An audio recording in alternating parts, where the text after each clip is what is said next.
ایک روز کا واقعہ ہے کہ خلیفہ ثانی امیر المومنین سیدنا عمر فاروق اعظم رضی اللہ تعالی عنہ حسب معمول مسجد میں نماز پڑھانے تشریف لائے۔ کیا دیکھتے ہیں کہ کوئی شخص عین محراب عبادت میں پڑا سو رہا ہے۔ آپ نے اپنے غلام سے کہا کہ اس کو اٹھاؤ۔ غلام جب قریب آیا تو اس نے دیکھا کہ یہ شخص زنانہ لباس میں ملبوس ہے۔ وہ سمجھا کہ انصار میں سے کوئی عورت ہے۔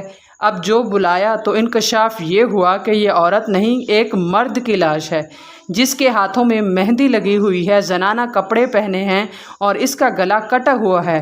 سیدنا عمر رضی اللہ تعالی عنہ نے اس کو ایک گوشہ میں رکھوا دیا۔ بعد نماز حضرت علی رضی اللہ تعالی عنہ سے پوچھا، آپ اس لاش کے بارے میں کیا فرماتے ہیں؟ حضرت علی رضی اللہ تعالی عنہ نے فرمایا، اس کو دفن کر دو اور تھوڑا انتظار کرو تو کچھ دنوں کے بعد اس جگہ سے ایک بچہ بھی پاؤ گے۔ حضرت عمر رضی اللہ تعالی عنہ نے پوچھا، یہ آپ کیسے کہہ رہے ہیں؟ فرمایا، میرے حبیب برادر محمد مصطفیٰ صلی اللہ علیہ وآلہ وسلم نے مجھ کو خبر دی ہے۔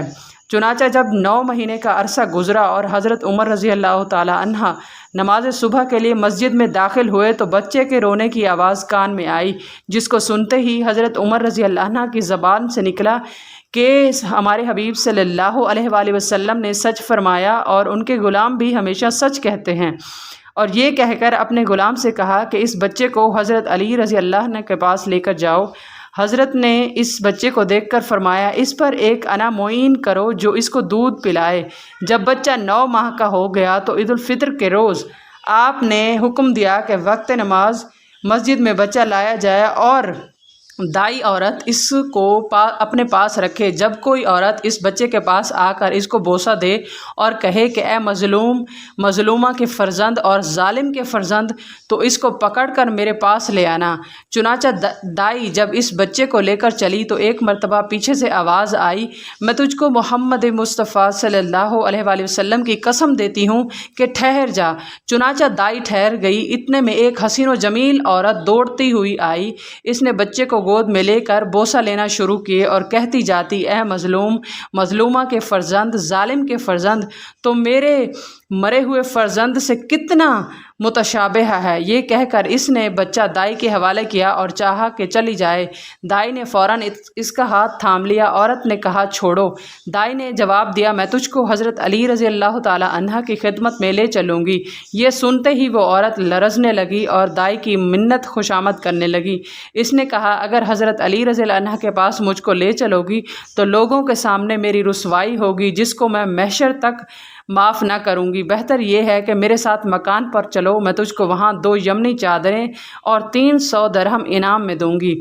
دائی اس عورت کے کہنے میں آ گئی اور اس کے ساتھ مکان پر چلی گئی۔ عورت نے جو کچھ وعدہ کیا تھا پورا کیا اور کہا کہ عید قربان کے موقع پر بھی آ کر اگر اس بچے کو مجھے دکھا جاؤ تو پھر بھی تمہیں اتنا ہی انعام دوں گی۔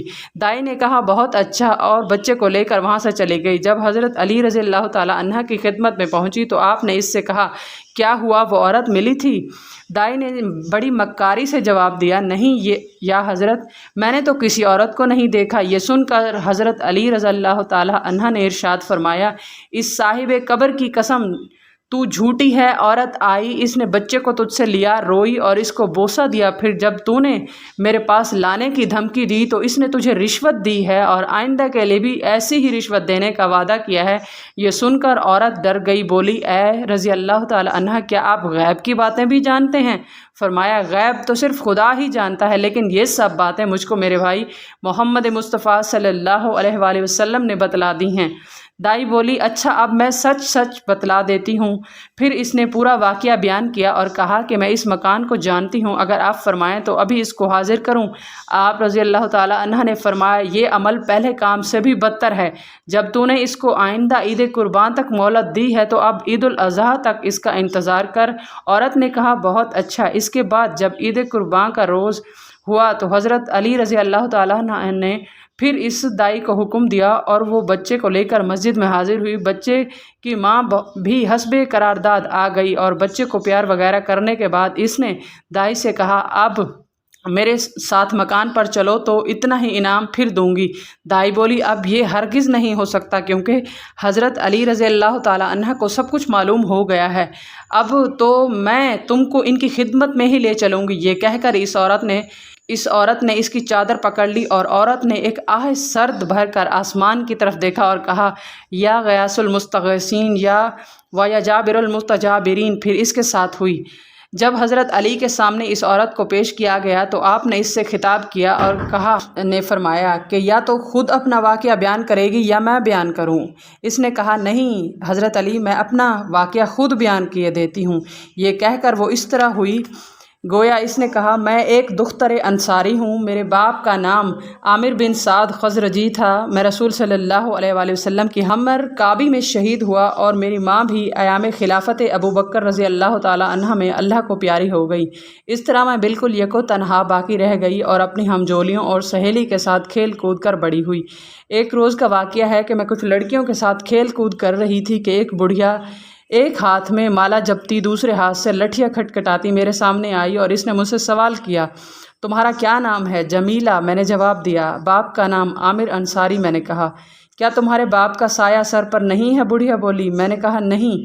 شادی شدہ ہو؟ نہیں، میں نے کہا۔ میں شرما گئی۔ بڑھیا نے میرے سر پر ہاتھ پھیر کر بہت سی دعائیں دیں اور میری بے کسی پر بہت رونے لگی، پھر بولی تم کو ضرورت ہے کہ ایک عورت تمہاری خدمت کیا کرے؟ میں نے کہا اس سے بڑھ کر کیا ہو سکتا ہے؟ وہ بولی تو میں تمہاری خدمت کرنے کے لیے حاضر ہوں، تم مجھ کو آج سے اپنی شفیق ماں سمجھنا۔ میں نے کہا بسر چشمے آئیے، آج سے یہ مکان آپ کا ہے۔ چنانچہ وہ بڑھیا میرے مکان میں آ گئی۔ اس نے مجھ سے وضو کے لیے پانی مانگا، میں نے پانی دیا۔ اس نے وضو کیا، اتنے میں اس کے لیے تازہ دودھ، روٹی، خرما لے آئی، لیکن اس کی نگاہ جوں ہی کھانے پر پڑی زاروں قطار رونے لگی۔ میں نے رونے کا سبب پوچھا، بولی بیٹا یہ چیزیں میری غذا نہیں ہیں، میری غذا میں تو جو کی روٹی اور تھوڑا سا نمک ہے۔ یہ کہہ کر وہ پھر رونے لگی۔ اس کے بعد کہا وہ بھی عشاء کی نماز کے بعد میں کھایا کرتی ہوں۔ یہ کہہ کر وہ نماز میں مشغول ہو گئی۔ جب فارغ ہوئی تو میں نے اس کی اس خواہش کے مطابق نان، جو اور نمک اس کے سامنے رکھ دیا۔ اس نے کہا تھوڑا راکھ بھی لا دو۔ میں نے اس سوال پر متعجب ہوئی، لیکن چونکہ اس زہدہ کی ہیبت میرے دل پر بیٹھ چکی تھی اس لیے بے چوں چراں راکھ بھی میں نے اس کے سامنے پیش کر دی۔ اس نے اس میں تھوڑا سا راکھ اٹھا کر نمک میں ملائی اور صرف 3 لقمہ کھا کر اور پانی پیا اور خدا کا شکر ادا کیا۔ پھر جو وہ نماز کے لیے کھڑی ہوئی تو صبح کی خبر لائی۔ اب تو میرے دل پر اس کی عبادت کا بڑا سکہ بیٹھ گیا۔ صبح کو میں اس کے سلام کی غرض سے حاضر ہوئی تو بے اختیار میں نے اس کا سر چوم لیا اور عرض کیا کہ آپ میری مغفرت کے لیے دعا کیا کریں کیونکہ آپ کی دعا ہرگز رد نہیں ہو سکتی۔ تھوڑے عرصے کے بعد اس نے مجھ سے کہا بیٹا تم ایک حسین و جمیل لڑکی ہو، اگر میں باہر چلی گئی تو میں تمہارا یکو تنہا رہنا پسند نہیں کرتی، بلکہ تمہارے پاس ایک انیس بھی ضرور ہونا چاہیے۔ میری ایک لڑکی ہے جو میری طرح بڑی عاملہ پارسا ہے اور سن میں تجھ سے بڑی ہے، اگر تو کہے تو میں اس کو تیری خدمت کے لیے یہاں لے آؤں۔ میں نے جواب دیا عین مناسب ہے، آپ ضرور لے آئیں۔ یہ سن کر وہ چلی گئی، لیکن تھوڑی دیر کے بعد تنہا واپس آئی۔ میں نے پوچھا کہاں ہے میری بہن؟ بولی وہ آنے پر تیار نہیں ہوتی، کہتی ہے تمہارے مکان میں انصار و مہاجرین کی لڑکیاں بھری رہتی ہیں جس کی وجہ سے میری عبادت میں خلل پڑے گا۔ میں نے جواب دیا میں وعدہ کرتی ہوں کہ ایک لڑکی کو مکان میں نہیں آنے دوں گی اور بالکل تخلیہ رہے گا تاکہ وہ اطمینان سے عبادت کر سکے۔ آپ ابھی جائیں اور جس طرح ممکن ہو ان کو اپنے ساتھ لے کر آئیں۔ یہ سن کر بڑھیا چلی گئی۔ اس کے بعد جو واپس آئی اس کے ساتھ ایک دراز قامت عورت برقع پہنے ہوئے مکان میں داخل ہوئی اور کمرے کے دروازے پر آن کھڑی ہوئی۔ میں نے پوچھا اندر کیوں نہیں آتی؟ بڑھیا بولی یہ تم کو دیکھ کر بہت مسرور ہوئی ہیں، اپنی مسرت پر قابو پالیں تو اندر آئیں۔ میں نے یہ سن کر دروازے کی طرف دوڑی تاکہ دروازہ بند کر دوں اور کوئی غیر عورت اندر نہ آ سکے۔ واپس آ کر میں اس مرعومہ لڑکی سے لپٹ گئی اور میں نے کہا بہن اب تو نقاب اٹھاؤ تاکہ میں زیارت کر سکوں۔ لیکن جس وقت اس نے اپنے چہرے سے نقاب بلند کی تو قریب تھا کہ میں غش کھا کر گر پڑوں، کیونکہ میں نے دیکھا کہ بجائے کسی عورت کے میرے سامنے ایک لمبا تڑنگا گھنی داڑھی والا جوان کھڑا تھا جس کے ہاتھوں پیروں میں مہندی لگی ہوئی تھی اور عورتوں کا روپ دھارے ہوئے تھا۔ میں نے بڑی مشکل سے اسے اپنے اوسان بجا رکھتے ہوئے اس سے کہا یہ کیا حرکت ہے؟ اب بھی خیریت اسی میں ہے کہ جدھر سے آئے ہو واپس چلے جاؤ ورنہ خلیفہ عمر کو پتہ